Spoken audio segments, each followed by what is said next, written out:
Yeah, how you doing? I'm doing well, man. Doing well. I'm Amazing. really excited to be here. This is something I've really been looking forward to, man. Yeah, same So, here. I think we've been trying to schedule since March, so it's amazing we yeah. could finally sit down. But yeah, thank you for taking the time. I know you're really busy, still working a night shift, so I can only imagine what that's like. It's a journey. It's a journey, and after doing this for so long, you think you figured out kind of a rhythm or a pattern, and then life has a funny way of, you know, getting in the way, to quote the Alanis Morissette song, you know what I mean? Yeah. But as you get into this career more and more, and you understand what the career is about in terms of problem solving, you can apply that to your own life, and you sit back and you analyze and you say, okay, this is the scenario. These are the problems. These are these possible solutions, and you kind of just pick the best one, and you have to stick with it. You know what I mean? You have to stick with it. So Mm, it's a process, but it's one that if you learn from others' mistakes and even a little bit from yourself, you'll make it through.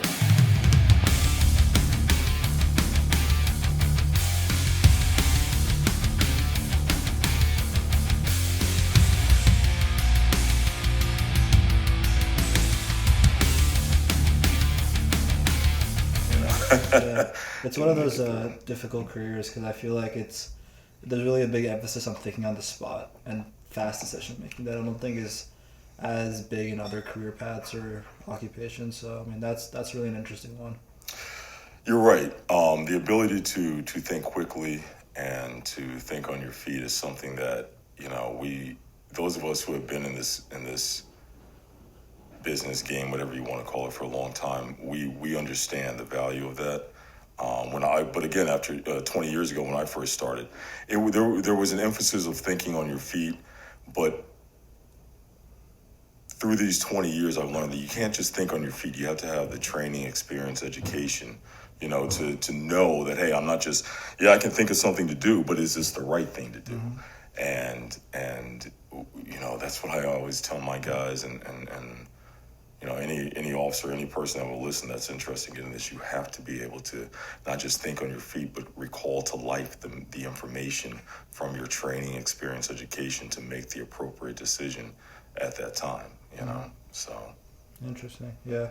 Was being an officer something you always wanted to do? Like even when you were younger, how did life kind of put you down this path? that is a very interesting and funny and just weird situation how I became a cop. So when I finished Rutgers, I was working for the athletic department. All right. And I was kind of I really wanted to go the route of being an athletic director. That's the truth. Um, I didn't pursue that route. Some things ended up happening. The guy I was working for, really good guy, he ended up losing his job, and the trickle down was that I lost my job. So I kind of pitted around, did a little, something in the music industry. Interesting. I hope it's okay. I give a shout out to my man Corey Doan. Were you a singer or what did you do? No, no, no, God, no. Absolutely not. No, we were just trying to, make our way in the music business, and he ended up doing very, very well. God bless him. He won a Grammy Oh for wow. some work that he did for an artist. So we were trying to pursue that, and in the meantime, I kind of just, I was like, yeah, this isn't for me, Mm, So I kind of put that to the side, and then one day I'll never forget it. I was visiting my dad, and he was like, hey man, you need to get a career. Don't just get a job, get a career. And I had a family friend at the time who was an officer, and he was of rank. He was a lieutenant, and he was like, hey, take the test. And I'll be honest with you, man, the only thing I knew about becoming a cop, well, my neighbor when I was a kid growing up was a cop actually in this town. And really, really good dude. And that was the only thing I knew of that, and Police Academy and Bad Boys.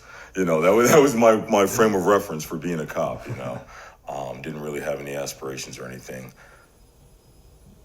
Missed the first test, So what kind of test is this? What are they testing on? So it's an entrance exam. Basically, it was a physical fitness test was the first part, right? This is how they did it back then. You had to pass the physical fitness test. I ended up missing the first one. And then I got... Was it like really intense? Like what were they making you do? Well, let me remember here. I remember there was some sort of obstacle course, and then you had... I'm getting it mixed up with the state police test. I want to say there was a running component, an obstacle course, and then maybe something push-up, sit-up, something, very sort of, paramilitary style. I don't recall exactly what the course was, but it was physical in nature. So I missed the first one. Got a phone call that said I needed to get my behind to the second one. So I made it to the second one and did well. Got the call back for the in-person interview. And did well in that and got the conditional offer of employment.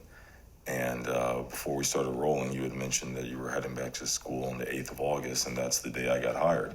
Yeah, so that's a very significant date to me in terms of every August 8th, it ticks one more year off of the pile there. So, but I never had aspirations to be a cop. However, when I got into it, I really have enjoyed it. And I enjoy it every day. And you start to realize that if you do this job right, you really can help people out. You really can. And that's, at this stage, in my latter stages of my career, and as I get a little older, the running and chasing people, yeah, absolutely. That's part of the job. You know what I mean? That's going to happen. But then as you move into, you move up the rank a little bit and you start to manage people and supervise and lead people, you understand a little bit more the nuanced areas of law enforcement having to do with the personnel aspect of not only your guys or your officers that you're responsible for, but also for the people that you deal with in the public. Mm-hmm. As a general rule, I learned this very early from a senior officer, and it's always stuck with me. He told me when I first got hired, he said, this uniform will only serve to enhance who you were before you put it on. And I didn't quite understand what he meant, and then he broke it down a little further, and he said, if you were a decent, problem-solving, even-keeled, good-hearted, tough-minded, but fair individual, with positive attributes that you could then, relay to others and impart in this job as you do it, you'll be even more of a problem solver, even more of a kind-hearted, tough, but fair-minded individual as an officer. On the flip side, if you were an absolute asshole before you put this uniform on, it's going to make you a bigger asshole. Interesting. Why is it that? I think, because, a lot of times, and you'll see it, I think that, Hollywood gives us a good view into what people think officers are like.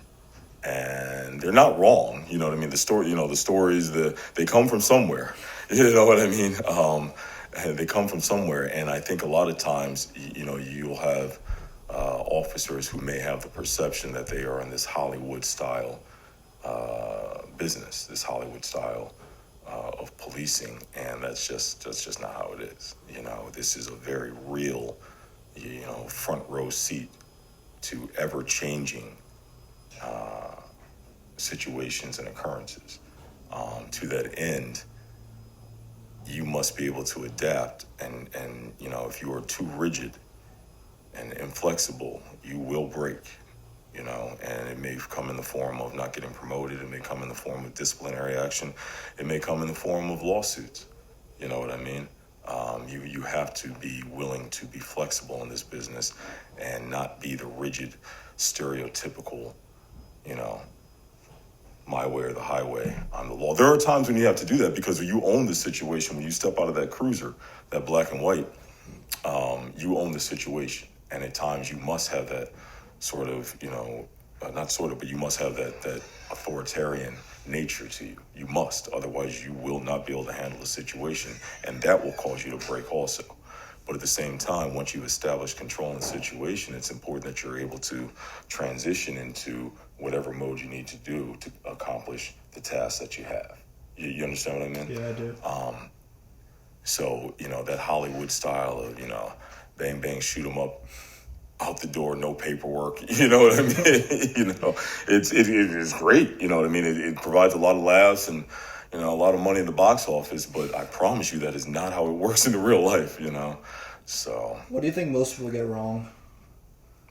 Because I guess as you've interacted with individuals, you've kind of gotten a good idea of the public perception of what an officer is. So, what do you think the general public tends to get wrong usually about what life is like as an officer?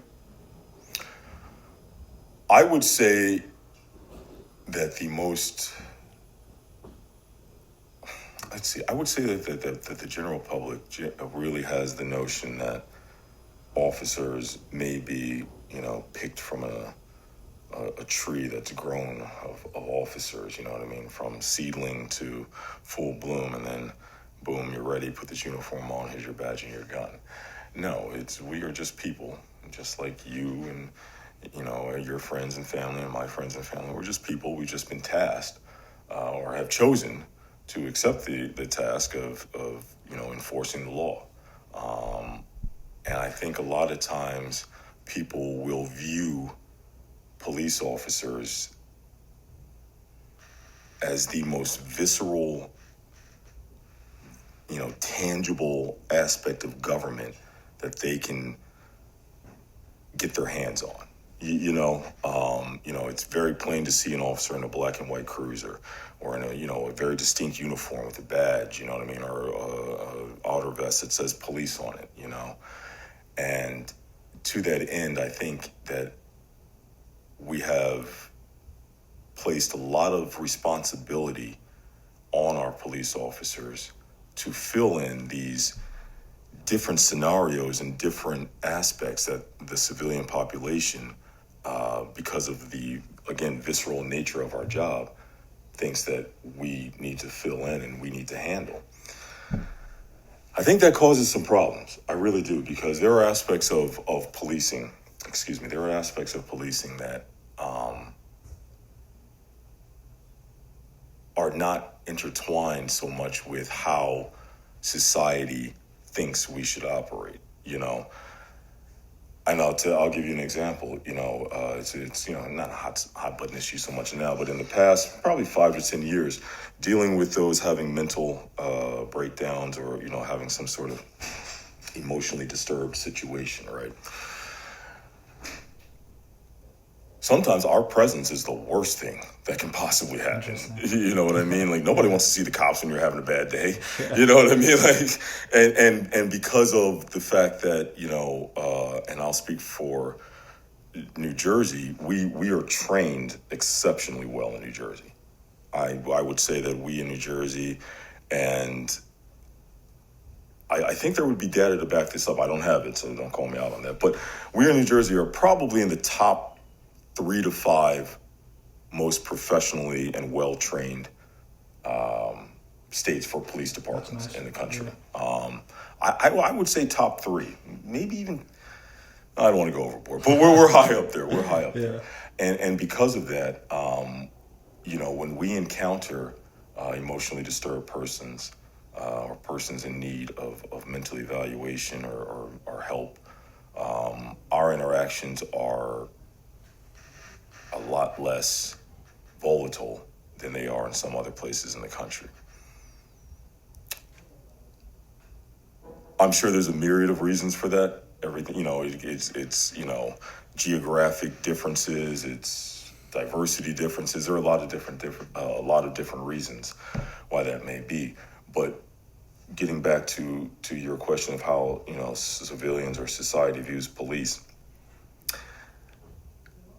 When the police show up, yes, we are there to help, effectuate whatever positive outcome that we can to, for the person that has called us. or the people that have called us, whatever the case may be. I think that people get the notion that it's sort of a magic cure-all if the cops show up. You know, we do our best. Trust me, we do our best to avoid, making the situation worse. But again, like I said, sometimes just our mere presence can exacerbate the situation. And going back to New Jersey, that's why, with extensive training, we mitigate a lot of those problems. But society, I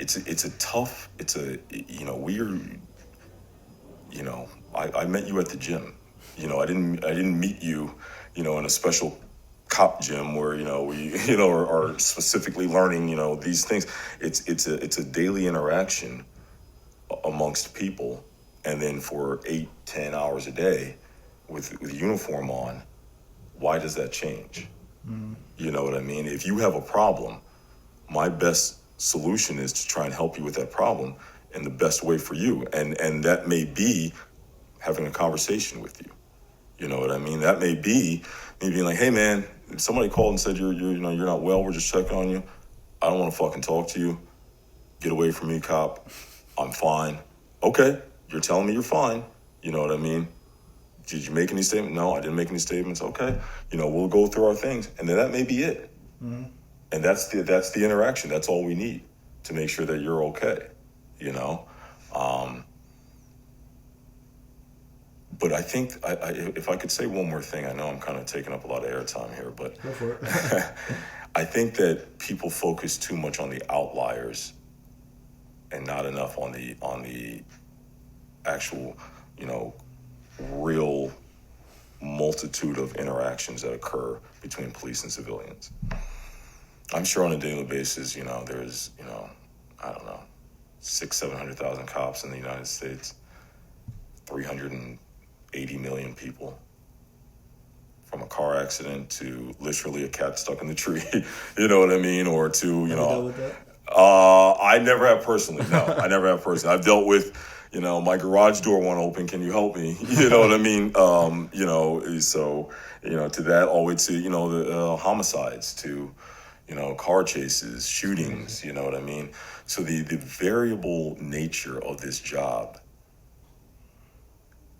dictates that society and police need to, as much as possible, be on the same page.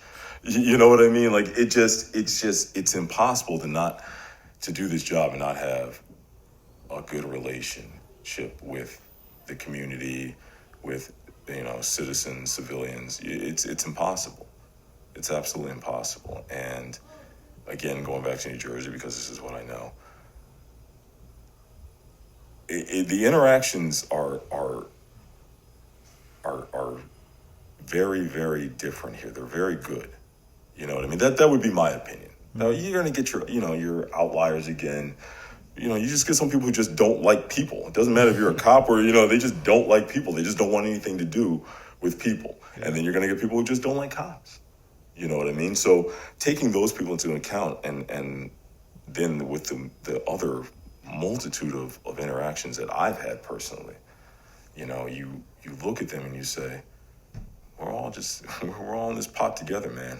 That's just my feeling. Yeah. That's just my feeling. So it's interesting, because I guess the outliers are the one that stand out, so it's the one that everyone wants to pay attention to. Mm-hmm. But I feel like it's your position. I think when you describe that, we met at the gym, but then the other half of the day you're in a uniform. I feel like in your position, you got to see like two sides of human nature, like how normal people interact with each other, and then how it changes when you put the uniform on. Right. And I feel like through that you've probably learned a lot about like human nature, human behavior, and like how I guess we act in different situations, like when we're, I guess, in the presence of someone with a position of authority, or who we put in this kind of category versus like normal interaction. So I guess I'm really curious about the difference between normal human interaction that you experience for like a part of your day versus the part of your day where you're an officer, you have your uniform on, and you're dealing with these cases.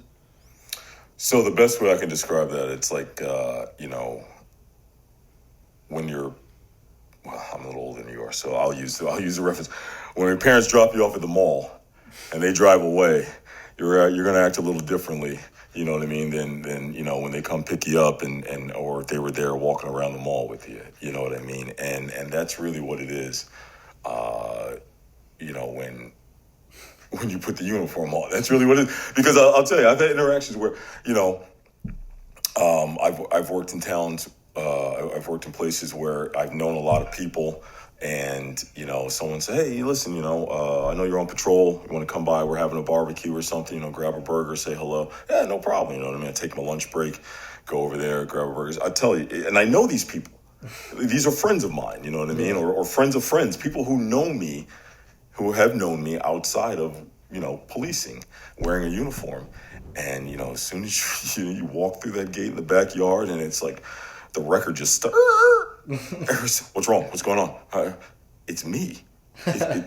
You know me. I was at the gym with you yesterday, or you know what I mean. We were at the football game last night. Like it's just me. You told me to come by. Oh yeah. Oh no. My mom saw the cop car outside, and she got nervous. Your mother knows me. You know what I mean? It's one of those situations where, you really have to, you laugh about it. These are friends of mine and things of that nature. But even if it's not friends of mine, and a good example is, you roll up to a situation, maybe it's a loud party call, family's having a barbecue or something, you know what I mean? And, get a loud party call, neighbors are, upset, music's going on, it's late, whatever the case may be. You pull up in that black and white, and your intention, hey, I'm just going in there to tell the folks, hey, listen, can you do me a favor? Just, turn the music down. Or, if it's 2:30 in the morning, can you turn the music off? Whatever the case may be. And, you know that when you get out of the car, because you're the party police, you're going to shut this, shut it down or turn it down, or at least, put the kibosh a little bit on the fun that they're having, right? But when you pull up and it always amazes me the hostility that you'll get right off the bat. Interesting. What's wrong? Oh, there's nothing wrong. How you doing? I'm introduced myself. We got a call about the. Oh, okay, all right. I'm sorry. I thought you don't have to apologize, but I'm not. I'm not coming at you very aggressive at all. You know what I mean? I'm just, hey, how you doing? We got a call. We're just here. We just want you to turn the music down. Are you having a birthday party or whatever it is? Happy birthday, happy graduation, whatever it may be.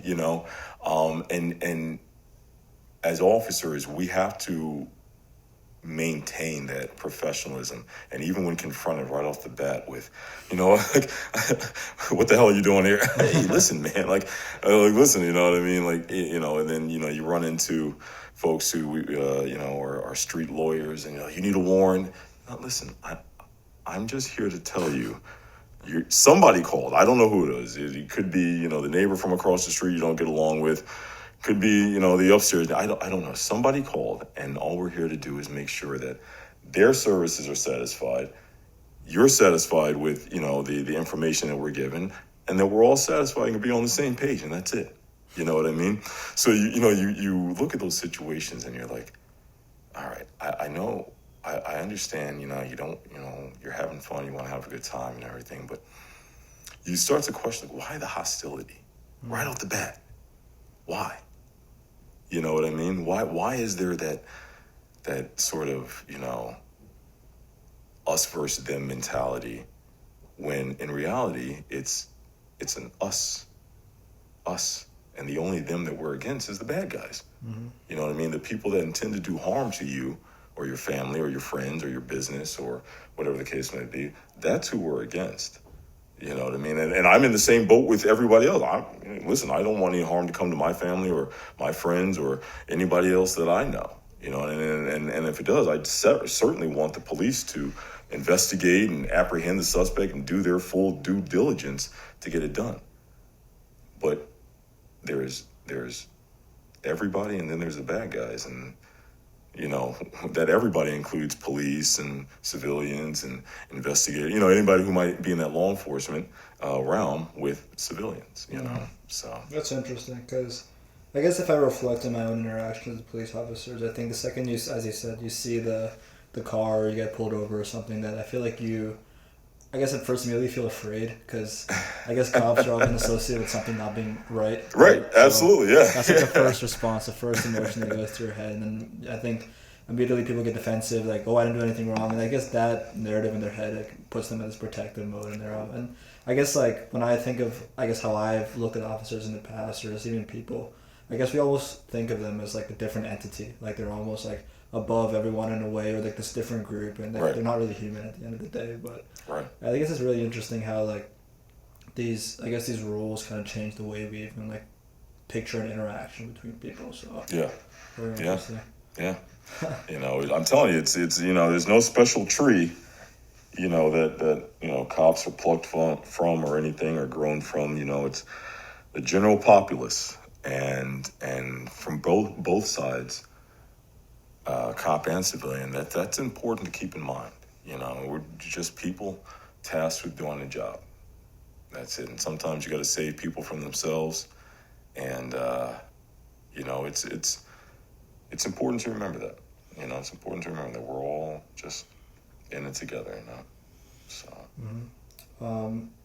One big thing that has been through my head for the last few minutes is that I guess when you're engaging with a mentally disturbed person, I feel like that's something that both myself and most people don't know how to approach that, because I guess you can't even really understand what's going on through someone's head, and I think you're in a completely different position as well, where it's like you're an officer and they immediately have that. I guess everyone has like a different reaction towards seeing an officer, so I guess over the years as you've dealt with people like that, like how do you approach, I guess maybe even if you're not an officer, but as like a normal person, if you know someone is like mentally disturbed or someone comes to you showing that, like how do you respond to that, like how do you help those kind of people? Well, that's a really interesting question, and I'll take the civilian side first, because in the course of the past 10 years, we've seen a tremendous spike in calls for service in terms of dealing with emotionally disturbed people. And it has ranged everything from literally someone's just like, listen, I had a really bad day. I was, you know, pissed off. I was screaming in my car, and you know, somebody called, but I'm good. You know what I mean? All the way to, you know, someone who is experiencing severe suicidal ideations to the point where they are standing on the ledge of a building ready to end their lives or jump in front of a train. To that end, I will say, if you encounter or any of your friends or family or anything, please, by all means, you know, there are suicide prevention hotlines. There are, you know, websites, literature, and I say the best thing to do sometimes is really just listen. Be an active listener. Be a, you know, someone who can, you know, be that ear for folks, because folks are struggling. Folks are really struggling in various aspects of life. I will tell you this much: some situations can turn violent, and in that case, I would tell you to remove yourself or anyone else, because you know, if you're dealing with someone who is truly mentally ill, you know, maybe schizophrenia or bipolar or something of that nature, or maybe under the influence of drugs, specifically PCP or something along those lines, remove yourself, call 911. This is the aspect that we're trained to do. Now I'll transition into the law enforcement side. When we do receive that call, and I've received that call many times over the course of my career, I will tell you this much: it does elevate your pulse a little bit, because you don't know. It is a complete unknown. Our dispatchers and communications try to get as much information as possible and relay it to the officers. Excuse me, as they're en route. But sometimes things are lost in translation. Literally, it may be a language barrier. It may be that the person is calling on themselves for themselves, and is just not in the right frame of mind and can't articulate, you know, the gravity of the situation. So for us, you know, responding to those calls, it's a heightened sense of awareness, and a heightened sense of empathy. Also, empathy is very important. I may not experience or have experienced what you're going through, but from a human standpoint, it doesn't serve me to, you know, belittle or make jokes or anything. It's a very serious situation to you and subsequently to me also. So, it only benefits me to try and extrapolate as much information as I can so that way I can have EMS standing by or, a mental health evaluator and pass that information on to them. A lot of times folks call, their call is their cry for help. And they may respond differently to our presence and they may say, hey, I'm glad you guys are here. Can you get an ambulance and go? And you'd be like, okay, perfect. Or they may, this may be their chance to further express their feeling in various forms to the officers on scene. And in that case, we will, use as much time as our friend, and we use as much time as possible to talk to folks, get them, the help, the resources necessary, so that way they can, overcome this situation. And hopefully in the future, it will be, I hope that no one ever experiences more than one, mental health episode. But if they do, I hope that the next time that they call and they know the police are going to respond, that the fear is gone. Mm-hmm. The thought that they may, for whatever reason, wherever they may be getting influence from, hopefully that is put to the side, because that first interaction we had with them was so positive in nature that they know that the police are going to be there, mental health aides are going to be there, EMS is going to be there, and collectively we're going to, assist this person for their well-being, So. Mm. So for the calls you get about mentally disturbed people, how common is it for someone to call themselves? Because I guess I never realized how common that could be.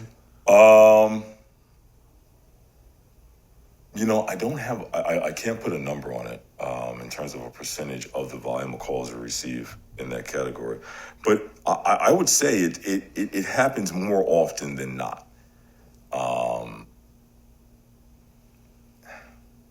I just can't put a number on it, but it happens more often than not.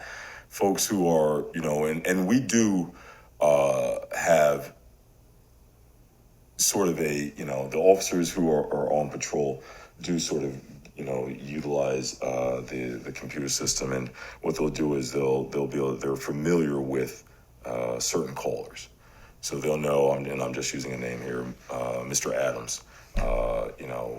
Is a frequent caller who experiences, psychotic episodes when he's off his medication. He's not violent, lives by himself, and routinely calls. So with that information, the officers that respond there know Mr. Adams. They know, hey, listen, he's off his medication. We know we need EMS there. We know the mental health screener at the hospital is familiar with him. And then that way we can expedite getting Mr. Adams to the hospital or to whatever care that he needs to help him out, But people do call on themselves quite a bit. And I would say that those who call on themselves are generally the more needy, the ones who are really, they're there. They're right there. This is it. You know what I mean? And with that knowledge, that makes it even more important that our interaction go well, that we get them provide them the assistance and the resources necessary to help them, overcome this. So, Interesting. You mentioned that you've noticed that the volume of these kind of calls has increased a lot in the last 5 to 10 years. So, I guess have you reflected on why that might be, or patterns you see in the types of calls? Why is this increasing?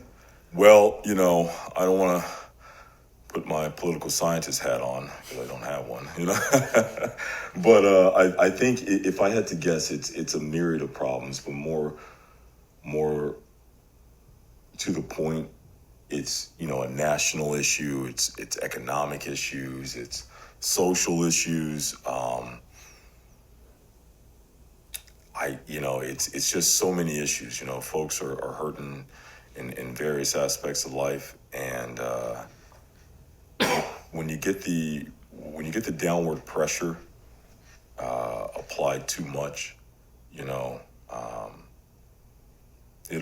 crush folks. It'll crush folks. And I think that a lot of people over the course of the past 5 or 10 years, you could say coming out of the pandemic, you yourself, having been in high school during the pandemic, it kind of short-circuited a lot of people in terms of their development. Not saying you were short-circuited, you know what I mean? Yeah. But a lot of people will miss crucial parts of their development, and those people are now, graduating from college, entering the workforce, missing a key part of their development. And I think that's one aspect that, probably hasn't even fully been accounted for since we're only a couple of years out of the pandemic. I would then say, the past, sort of incidents that have occurred on a national level, going back all the way to, Eric Garner, Michael Brown, things like that, from a social justice standpoint, has really, kind of flipped the switch in a lot of people's minds. I'm not familiar with these names. Well, yes, Eric Garner was a African American man who was killed by. Let me not speak out of pocket here. Where was that? Staten Island. That was the chokehold incident for NYPD in Staten Island. I want to say that was 2014, 15, something along those lines. And then you had Michael Brown. That was out of Ferguson, Missouri. That was a major incident where an African-American young man was, I believe he was shot and killed in Ferguson, which, prompted massive protest, not only in Ferguson, but nationally. So, you've had, obviously, George Floyd. Mm-hmm. So nationally, you've had a lot of social justice movements or situations, movements that have resulted from, these situations. And I think that has played into people's mental well-being and psyche also, So, I mean, just a lot of situations, a lot of problems that, and I'll tell you this much, you never know what someone's going through. You just never know. And that's why, going back to my point, when you step out of that car, that black and white, it's imperative that we as officers have an understanding of our role as not only civilians, police officers, that combination, but as humans, as humans. And I think we in New Jersey, again, do a great job, and especially where I work, do a great job of making that connection, that police-civilian human connection, and then providing, what I think are exceptional police services, to the public, So. Yeah. Amazing. I know that if someone gets pulled over, they're definitely nervous, but I guess I never thought about the other side of it. Like, do you ever feel nervous when you're about to have an interaction like that? Like, let's say you pulled someone over and, I guess there's all these things that you described that might be going through your mind before that interaction. Like, do you ever feel nervous or not? Well, I will say I don't feel nervous, because nervous people do stupid things, There's a heightened sense of awareness. Absolutely. If I pulled you over, I've never met you before. I've never had any interaction with you. So that unknown should cause, the patrol officer or whomever is pulling over the individual to have a heightened sense of awareness. No nervousness, but that heightened sense of awareness. And then because of that heightened sense of awareness and your training, experience, and education, it will allow you to, overcome, whatever, you may be like I hate to use the word nervous. There may be a little bit of hesitation, if you run the license plate and it comes back stolen, or comes back with some sort of, want or caution or something along those lines. But again, this goes back to, cops aren't grown on a tree. They're human. You know what I mean? So what you may feel in terms of interacting with the officer, it may be the same for the officer interacting with you, but we as officers just can't be like, you know, we just can't show it. You know what I mean? We have to, you know, really rely on that training, education, and experience to tamp down whatever hesitation we may have. And, you know, that way you're prepared for, hey, how you doing, officer? Sorry, I knew I'm running late. I apologize. To go fuck yourself. I'm not rolling down this window. And then, you know, you got to go in that direction. You know what I mean? So, you know, being preparedness is the key. And you do that, again, through training, education, and experience. You know, relying on, you know, what you've seen, what you witnessed through other officers. You know, I tell my guys all the time, you guys should be, you know, running scenarios through your head. You know what I mean? Just so that way you can be as prepared as possible when you're interacting with whatever situation it may be, you know? Mm-hmm. So. Yeah. I think that a lot of people are probably curious about stories from an officer that, you know, I guess you've been doing this for a while now, and I'm sure you've had a wide range of calls from, you said like the cat in the tree, to like some insane thing you guys, I guess, would never expected. And I know that as an officer, some of these stories can be pretty emotional, so I guess you don't have to go into detail in any of them if it's difficult, but I guess I'm curious, like some of the craziest moments of your career, I guess, or just stories that kind of stand out along the way. I mean, you know, it's funny. A lot of people will ask me, "What's the craziest thing you've ever seen, right, or done as a cop?" And I will be honest with you, I don't. The wild and crazy, you're in it, and then honestly, you take the uniform off and you're just like, huh, that was wild. All right, you know what I mean? And then you get in your car and you go home. Like, for me, that's how it is. But I will tell you this much: for me, I've always been very, I guess the one thing that really gets me is incidents involving children. You know, I can remember one story, you know, I'll never forget. I was standing outside the hospital on a different call, and I was talking with one of the firefighters. We were there for something, and an ambulance pulls up, and it's a children's ambulance. You can tell it's got the little characters on there on the outside of the ambulance, and I believe it was a Thursday or Friday night or Saturday night, some sort of weekend. So I was like, it's probably, you know, drunk college kid, you know what I mean? Something along those lines. You know, got to go get some fluids, you know, hope mom and dad. So are there special ambulances for like people under 18 or? Well, yes, there are. Okay. You know, if they're coming from like a children's hospital to a children's hospital, I'm sure it's equipped differently. I don't know 100% about that. That's way over my head in terms of the medical field. But I know there are specific ambulances for small children. Mm-hmm. Up to, I should say, children up to age 18. So anyway, so the ambulance backs up, you know, and they open the doors, and one of the EMTs gets out, and then a lady dressed in, you know, regular clothes gets out. So like, all right, looks a little older than 18, but maybe they ran out of ambulances or something, I don't know. And then they start to pull the stretcher out, and it's this little.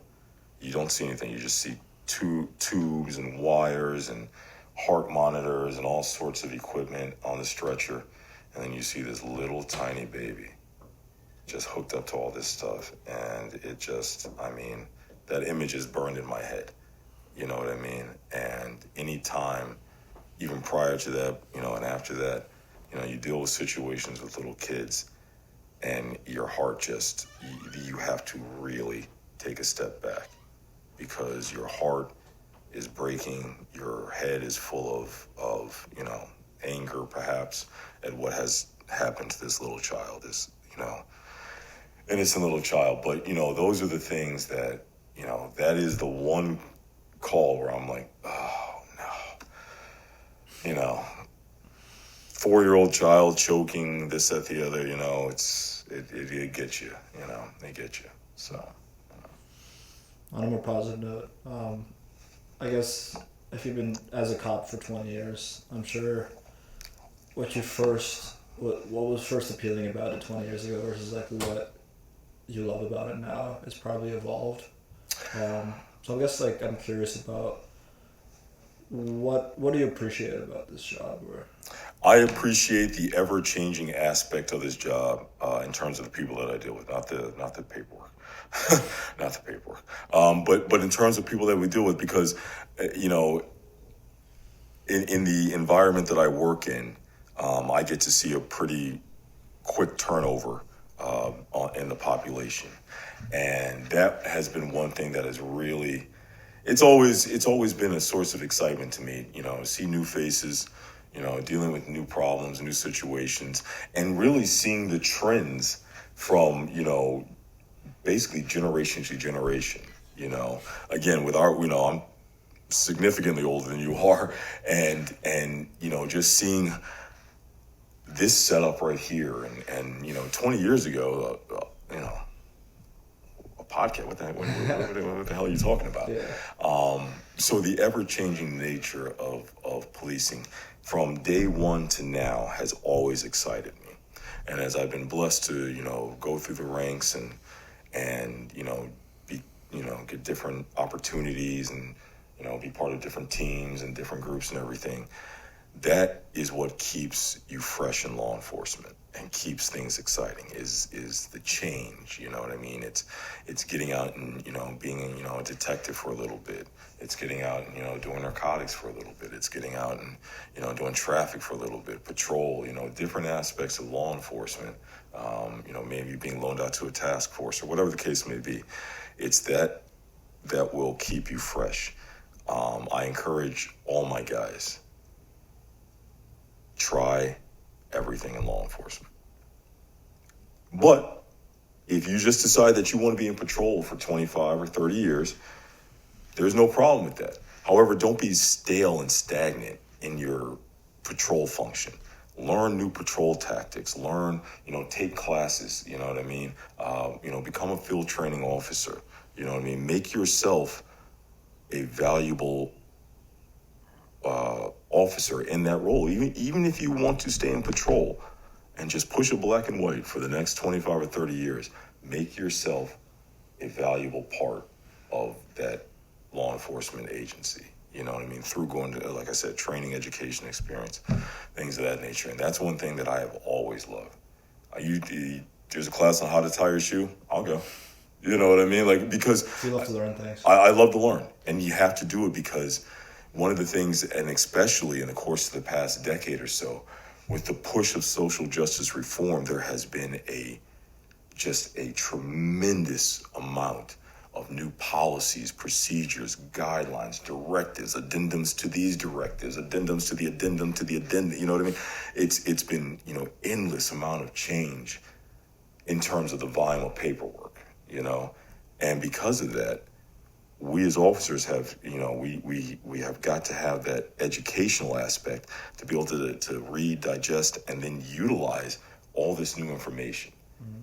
And you only do that if you're not stagnant and stale in your function, whatever it may be, you know. Mm-hmm. So that's how I've gotten from, you know, day one to day whatever this is, in terms of 20 years, you know. Yeah. So. Okay. Yeah. So always learning, kind of being a student. You have to be.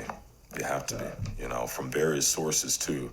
You know, from national publications to local publications, and you know, everything in between. You know, you have to constantly be learning, because this job, it's ever evolving. It's ever evolving, and you know, and you know, a new governor comes in. We have a gubernatorial election this year. He may have a different set of rules, and with his new attorney general, and then 4 years down the road, there may be a new attorney general who has a different set of rules. You know what I mean? So the constant changing of policies, procedures, guidelines, things of that nature, again, dictates that we have to be sharp and educated on these matters as they pertain to our job. You know. How would you describe the difference between, I guess, being an officer 20 years ago versus now, from, I guess, every aspect of it? Because I'm sure that culture has changed a lot in 20 years. Oh, that's fine. I'm sure culture changed a lot in 20 years. I'm sure government laws have changed a lot. Yeah. What are the biggest evolutions in being an officer, I guess, from your perspective as someone in the force over the last 20 years? Technology, by far. The insertion of technology has been rapid, necessary, but has tremendously changed the way policing is done.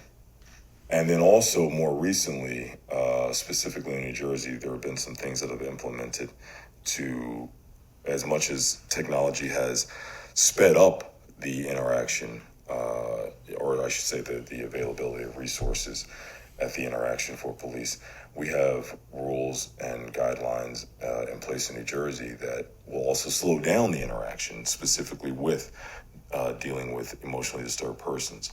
So it's kind of been funny to see the,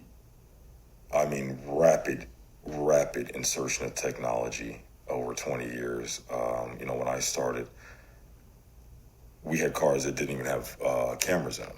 There was no cameras. Wow.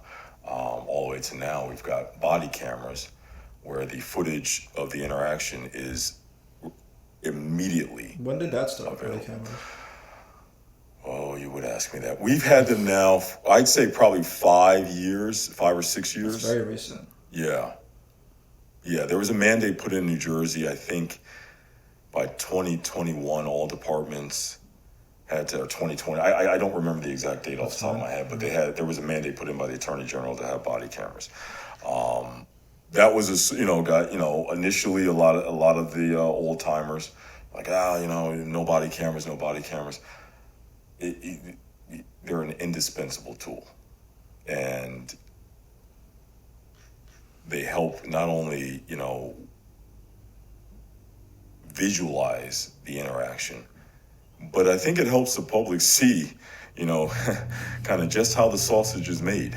Are they available publicly, or? Yeah. Well, you have to put in an OPA request. Okay. And that is an area. That's the administrative area. I have no idea about. I've never worked a day in admin, so I have no idea about that. But I know that through an OPA request you can. I'm sure it's useful for training purposes. Absolutely. Yeah.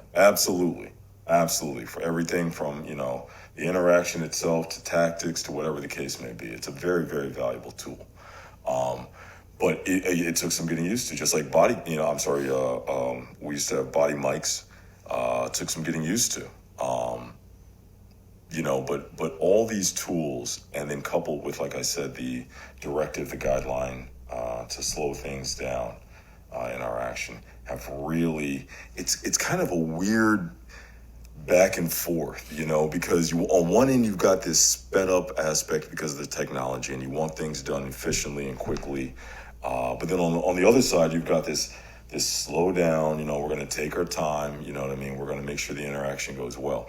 So it's, for officers in my position, in that 20-year mark, so, 5-10 years ago, we had, 10-15 years on the job.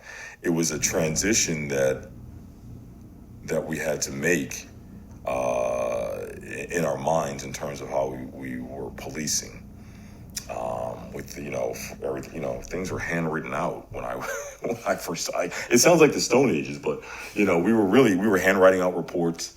20 years is not a long time either. It's not a long. You think about it, right? It was 2005. Yeah.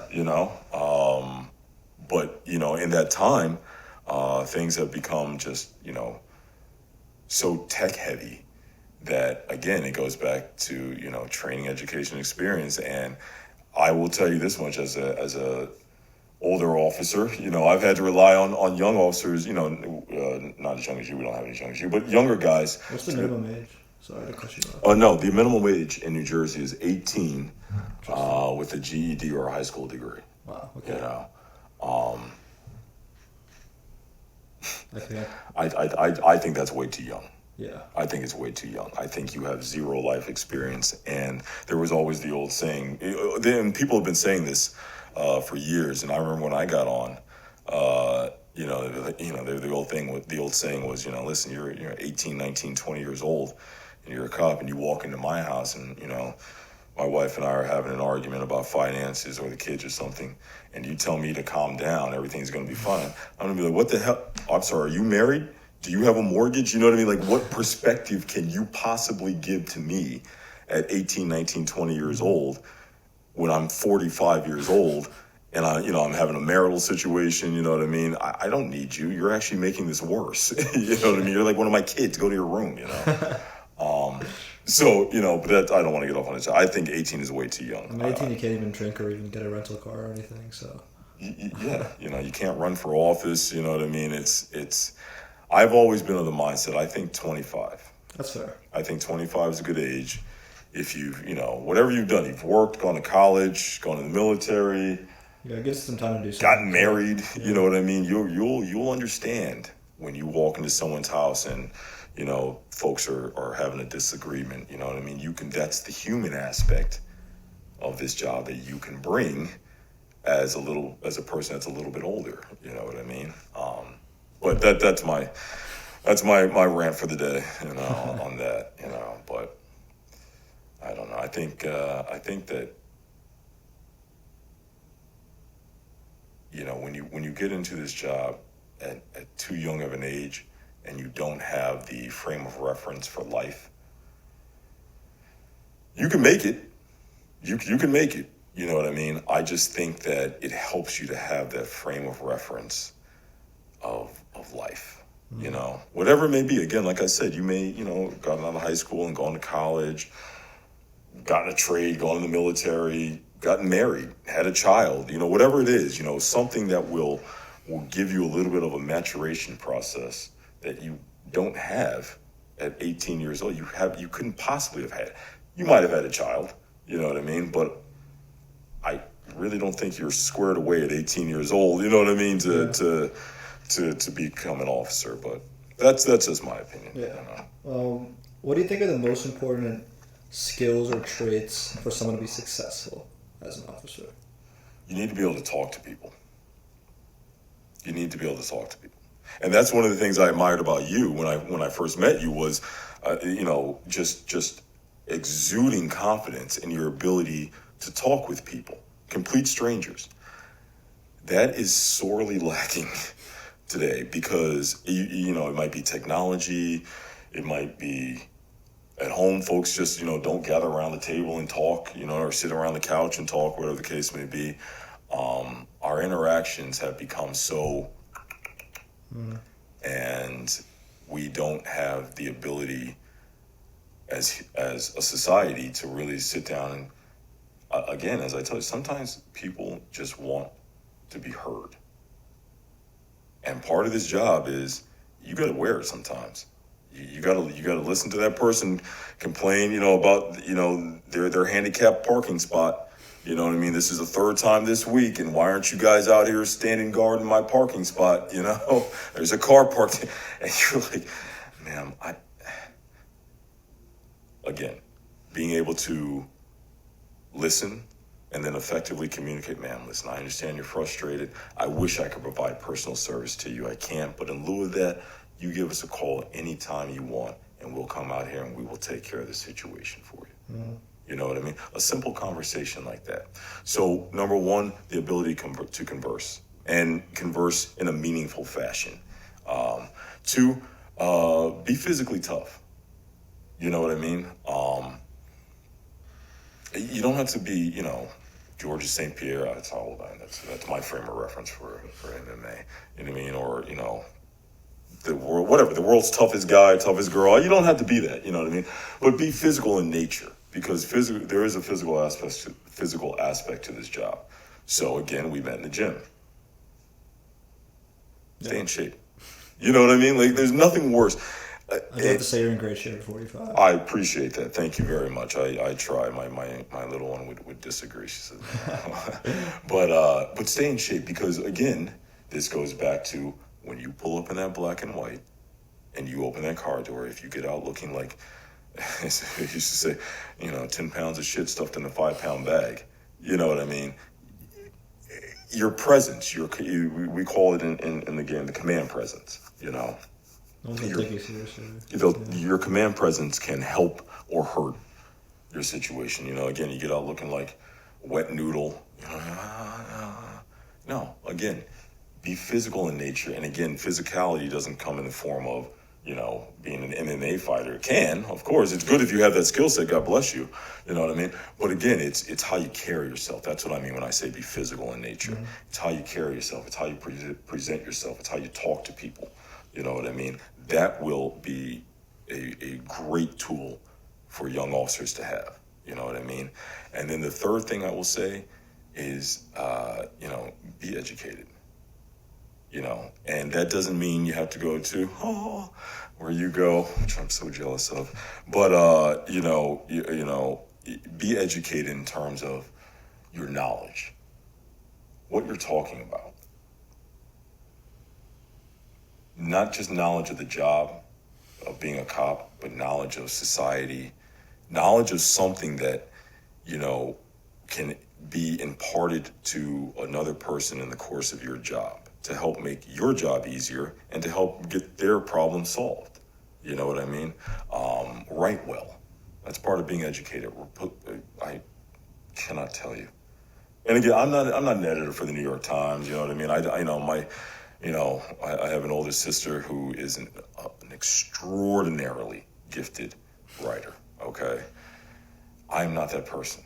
All right, but to that end, I can write well enough that, if a defense attorney or a prosecutor or my boss or somebody, is reading this report or this email or whatever the case may be, it flows well. And again, simple thing, grammar, sentence structure, have all those little things down and it will, help you in your career. Well, a lot of times, oh boy, I see it every day. Just the inability to write well. You know what I mean? And again, it's not the officer's fault, per se.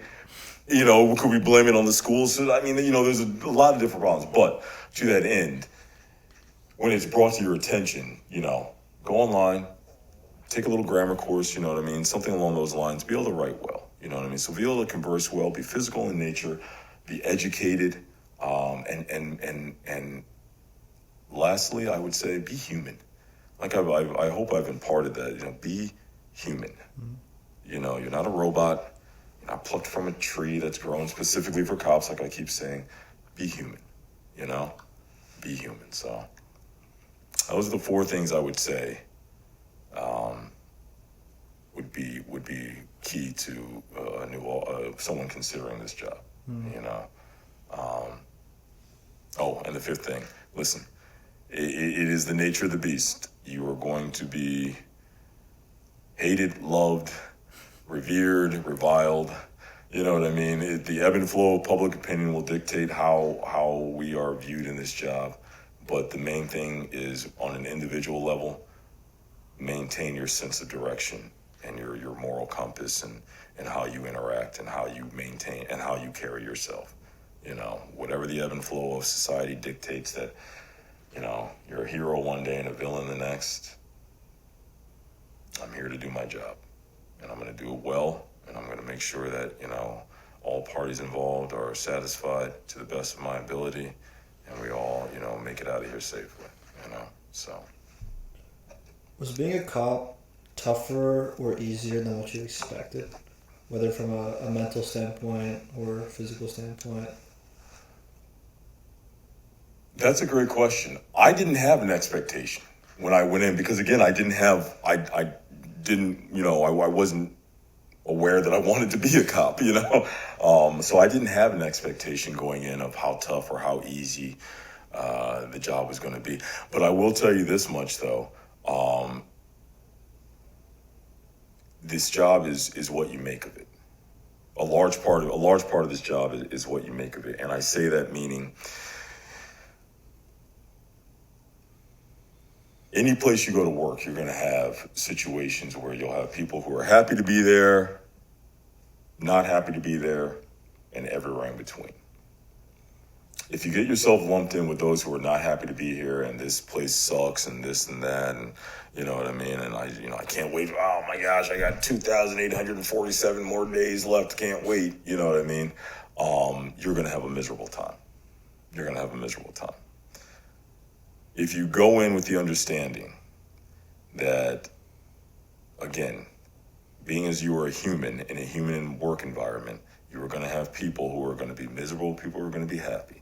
And you maintain yourself and align yourself with people who are, you don't have to be with people who are,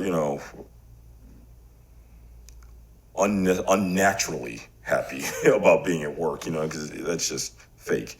But, align yourself with people who understand the ebb and flow of life and how work goes. You have good times, you have bad times, but at the end of the day, end of the night, you take that uniform off, you get in your car, you drive home, thank the good Lord, whatever you do, and that's it. That's it. You know what I mean? So my expectations, again, I had none going in, but over the course of 20 years, I have thoroughly enjoyed this job. Thoroughly enjoyed it. I have seen some things, done some things, been part of some things that are truly remarkable. Seen some things that are truly sad. Truly, truly sad. Heartbreaking things.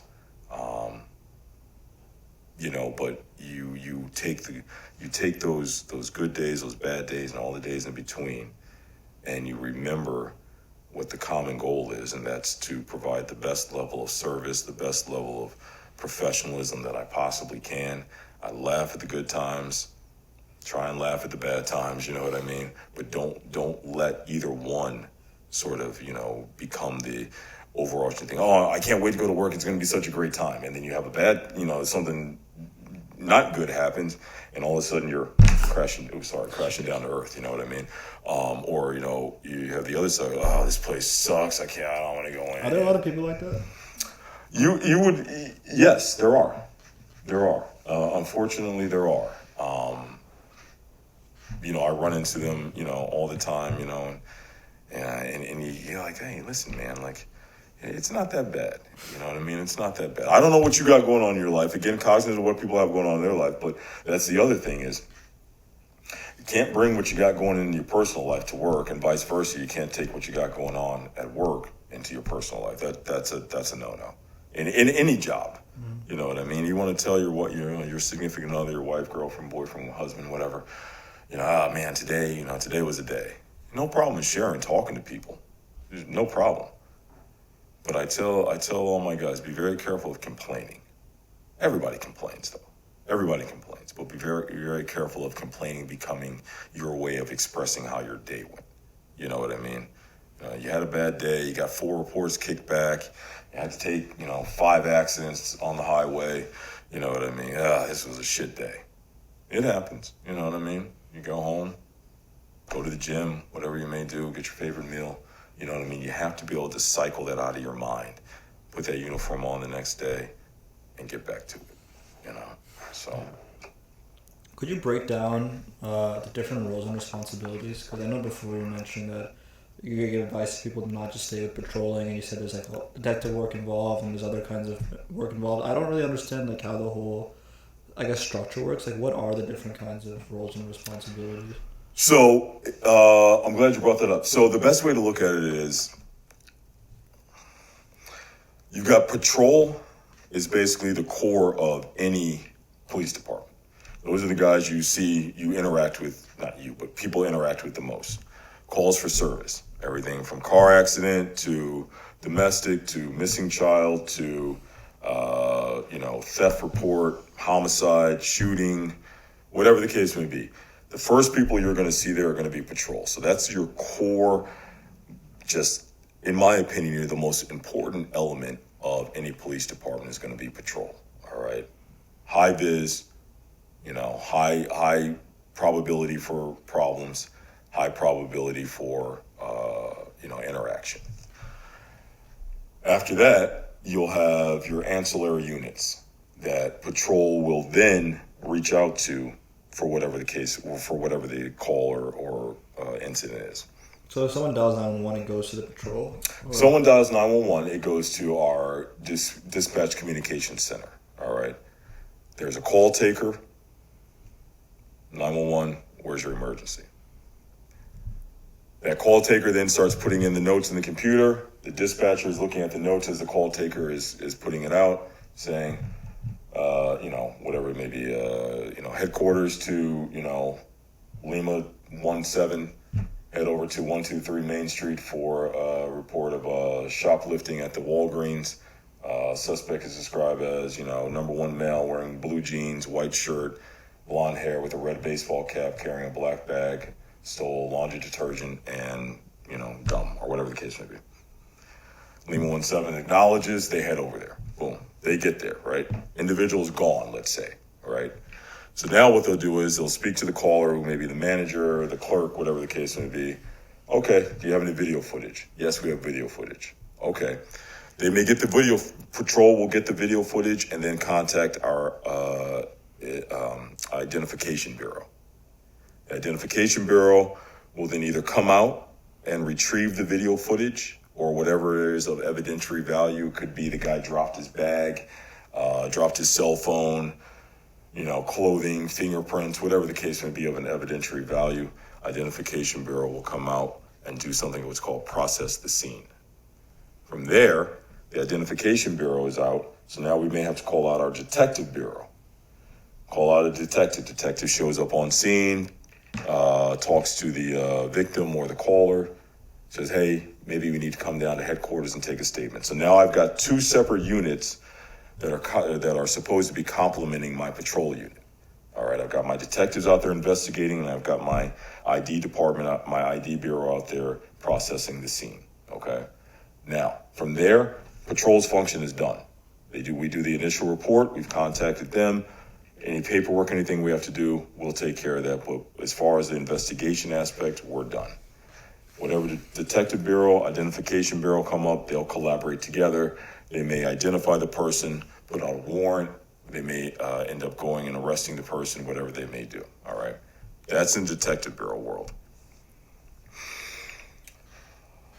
Above the detective bureau and their units, because in the detective bureau, you may have the domestic violence unit. We have our traffic unit. They come out for major accident, like vehicular homicides, vehicular manslaughter, death by, some sort of death by auto. They come out and do that. And then you'll have admin, which is completely separate from patrol. They're the ones that, they take care of the cars. They do, it might involve payroll. They do the policies and procedures, office supplies. You know what I mean? They're really, I call them the house mouses. You know what I mean? They're in the house. They don't ever come out into the street. You know what I mean? They do everything in the house, make sure, things are running smoothly in that aspect, okay? So that's really the breakdown. It's really just patrol, detective bureau, and then administration, okay? And then collectively on top of that, you'll have, some places will have a director, we have a chief, and then a deputy chief, and then the flow chart goes obviously chief, direct, deputy chief, and then it kind of branches out from there to the captains, the lieutenants, and then the sergeants from there. So it's really set up very paramilitary style, the rank structure, the units that are incorporated into the whole department as an entity. I hope you understand. That's really a good explanation. It's very organized. So, okay. Very interesting how the whole process works. I guess back to your story. I think that your experience is a little bit more special because not only are you an officer, but a night shift officer. So, first of all, were you a night shift officer for the last 20 years for the full time, or somewhere? No. So I've been on nights for probably 16 of the 20 years or so. Time. Yeah, about 15 and a half, 16 years I've been on nights. I have various stints, and when those other units, it might be a daytime schedule or an afternoon schedule, but pretty much it's been nights. I enjoy working nights. Okay. I really do. I really do. Because it's not normal. Yeah. And this is one of those aspects where I found in law enforcement was really my niche that really makes being a cop, and that's working at night. You deal with a different element of people, drugs, alcohol, it happens during the day, but we associate, and it's the truth, more drugs and alcohol, drinking, things of that nature, more sort of opportunistic, violent crimes happen at night. I'm not saying I'm an action junkie by any stretch of the imagination, but to me, working at night is so opposite from what the majority of society does that it's kind of like it gives me like a sense of like, like, all right, it's cool. Like, it's cool to me to work at night, because again, it's so different from what people do, and you do deal with that different element, and things look a lot different. Cities, streets, people look a lot different at 2:30 in the morning versus 2:30 in the afternoon. And over the course of the 20 years, I've really, really enjoyed that difference.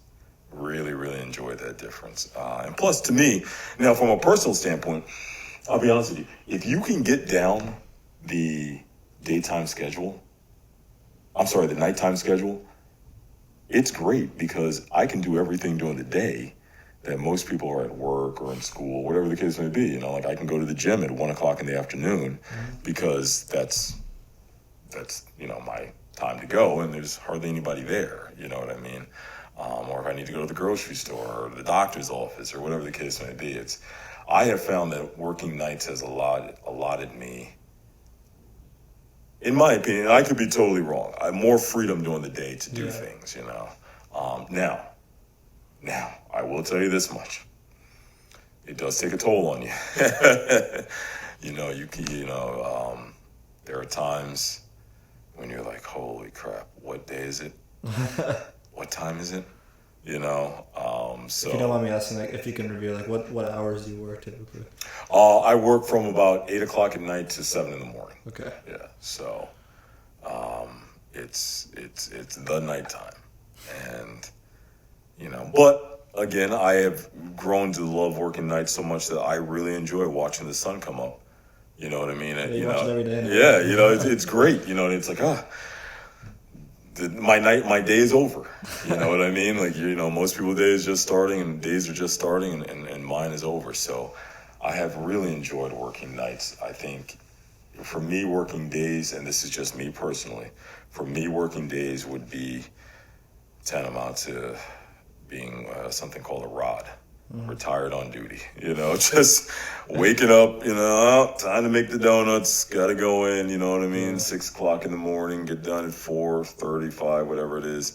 I don't even know what hours they worked on the day because I have no desire to work that, but it's like everyone's stuck in this routine like this.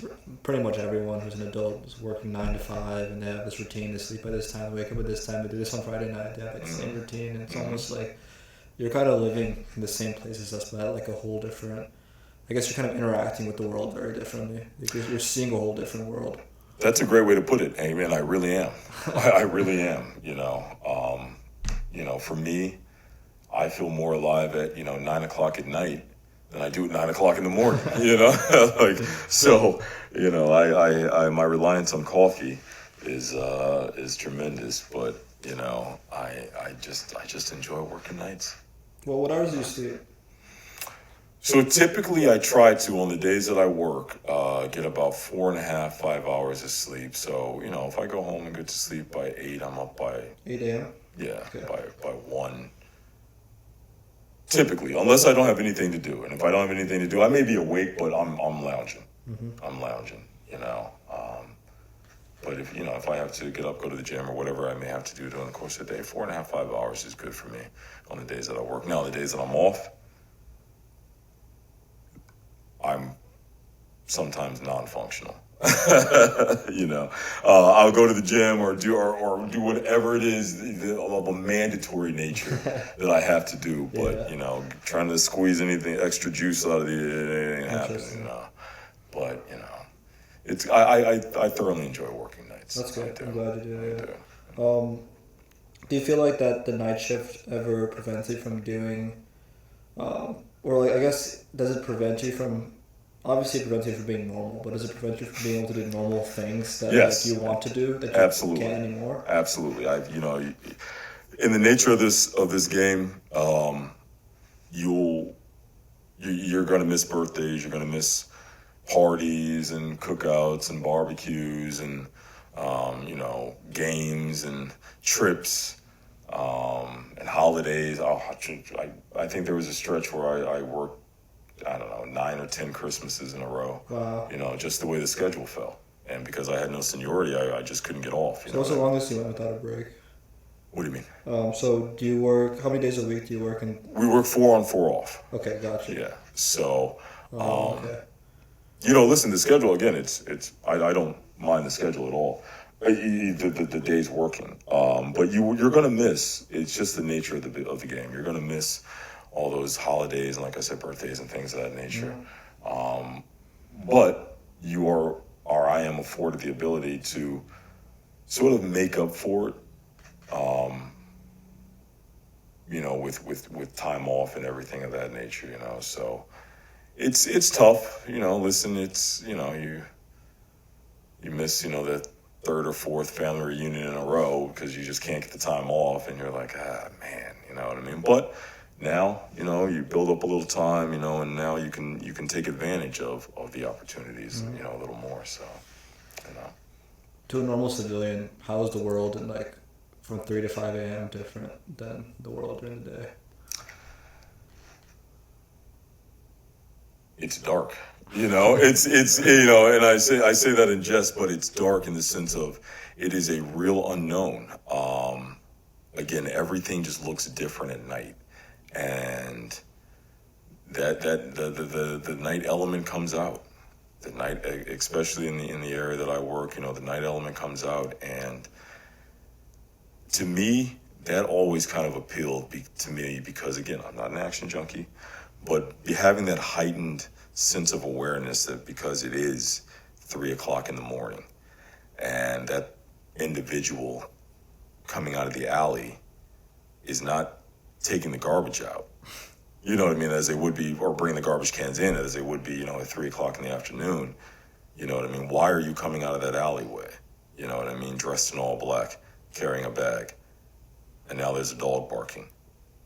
And there's a call for a glass, someone heard glass break. You know what I mean? So it adds all those layers to it that during the day, not saying that a burglary couldn't happen during the day, but you just have that element of night that just kind of adds a little mystery to it. It really does. It really does. And I've always liked that. I've always liked that. So that's the difference between 3 a.m. and 3 p.m. It's the darkness and the mystery. Mystery is a good way to put it. Before we're talking about technology, and I think we kind of deviated, as a student right now in Michigan studying CS and AI, I'm curious about the adoption of that in the police force. I'm not sure how much this might pertain to your specific career, but I guess whatever knowledge you have as a whole, has there been an integration of some of the newer technologies into, I don't know, predictive things or anything in the law enforcement they've been trying to use to? Not so much from a standpoint that I would use it. The predictive metrics that they would use would be more of a higher level. For some places use something called what is it called?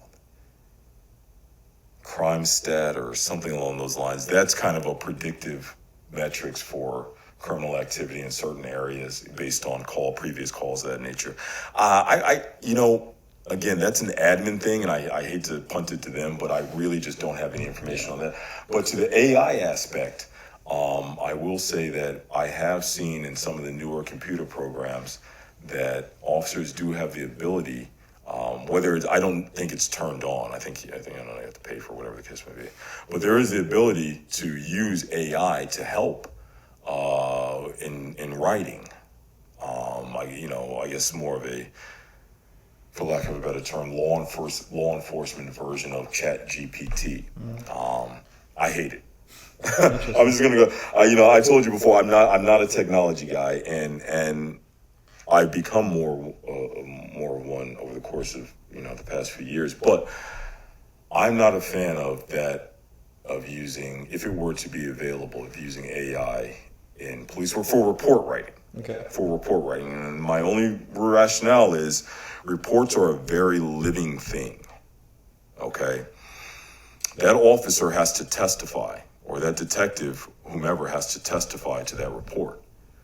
I think it's a situation where if officers are allowed to use AI to complete reports, you may run into a situation where in court, that officer may not have the confidence to testify to that report because it was, partially generated by AI. So that's my one knock that I see right now on the potential for AI in law enforcement. And I'm sure those reports are huge too, right? Reports are everything. Yeah. Reports are everything. That's, earlier when I was talking about education as one of the things that I would tell a new officer, it's again, I cannot overemphasize the ability to write well. It's imperative to this job. Not only for the speed of completing reports, but for the accuracy and also for the officer's own well-being sitting in court. It is no fun getting your ass chewed by a defense attorney because your report is so bad, and the prosecutor is just like, I can't help you, man. You know what I mean? So you're sitting there just praying that you're invisible because you wrote a bad report, So Yeah. that's my one thing I would say with AI, so. When I was asking about the skills for an officer, I wasn't expecting writing to be up there. Yes. But I didn't realize how big of a portion that was of Yes. the job you do. Yes, it is. It is huge. The majority of what we do in terms of the interaction results in a report of some nature. Like I said, a theft report, car accident, assault report, whatever the case may be. Yes, that ability to write is just it's so crucial, so key, key. So amazing. Is there anything we missed about anything you want to share? Any final thoughts or? I mean, I've thoroughly enjoyed this, and I thank you for giving me the opportunity. It's something that I really enjoy being a police officer. I really enjoy the place that I'm fortunate enough to work at,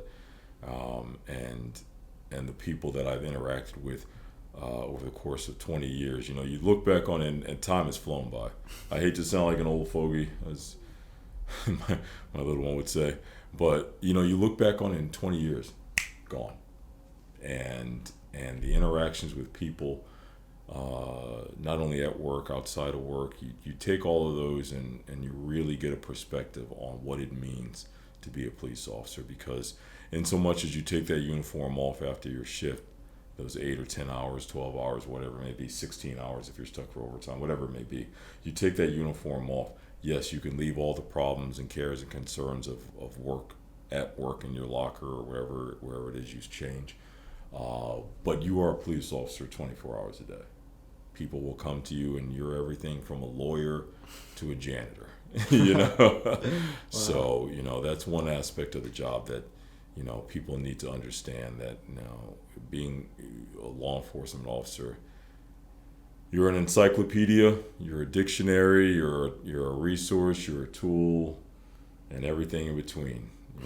And you need to embrace that and learn to accept it, respect it, and use it in the best way possible. So. Have you ever worked a 16-hour day? Absolutely. Many. What's the longest you worked? Many. I can remember I was a newer officer, and I had a call, and the detective on the case was cool, and he was like, "Hey man, you wanna work this with me?"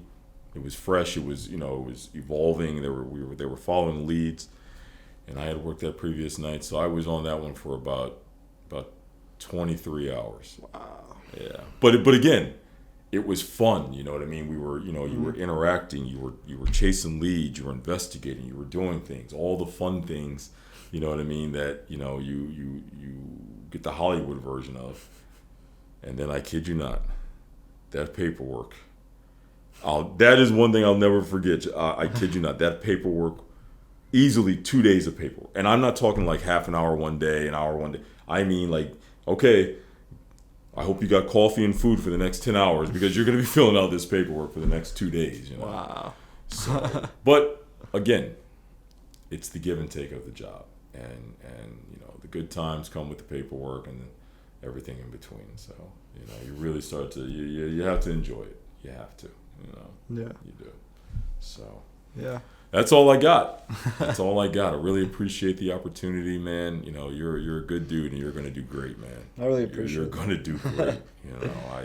I firmly believe that. I appreciate that. Thank you. So, and I want to thank you as well. I mean, I know you're busy taking time to do this. I appreciate that. I appreciate the openness from the first day I met you. And obviously, I grateful for the work you do. I think your job is very important, and I'm grateful that we have people who do any kind of service job, from officers to firefighters. I mean, I know you have to deal with some of the simplest problems to the most complex problems that I guess we're working through it as humanity as a whole. So, thank you for the work you do, and I appreciate you coming down. No, absolutely. Thank you. Very nice. Let me Thank get you, brother. to sign the poster. Absolutely. So every guest signs this poster. Absolutely. I'd be honored to. So you're number 112. Okay. I believe, yeah. I like it. All right.